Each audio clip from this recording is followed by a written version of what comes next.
all sharing options. Last week, the New York Times editorial page published an op-ed by Arkansas Senator Tom Cotton calling for a wide-scale military crackdown on riots and looting that broke out on the periphery of protests against police brutality.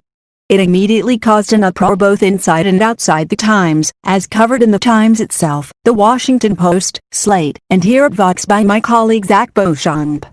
That was followed by a plaintive editorial from the head of the Times opinion page, James Bennet, attempting to explain the decision to run a piece, then an official apology from Times editors, and then, on Sunday, Bennet's resignation. In his excellent explainer on what happened and the history of tensions between the Times opinion and news sides, Beauchamp asks some questions that I want to pull out and mull over. They get at a core dilemma facing political media in the Trump era. Does every idea that's popular in power, no matter how poorly considered, deserve some kind of respectful airing in mainstream publications? He asks.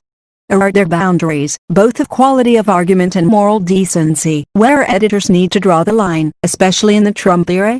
There clearly are boundaries.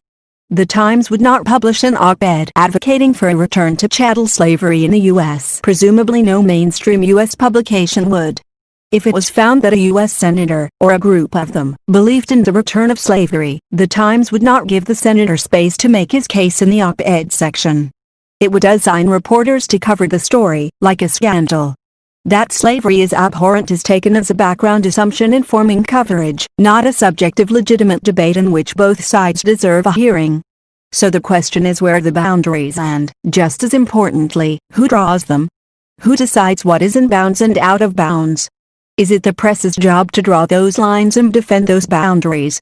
These questions are at the heart of the Cotton affair, and they have haunted all of journalism since Donald Trump became president.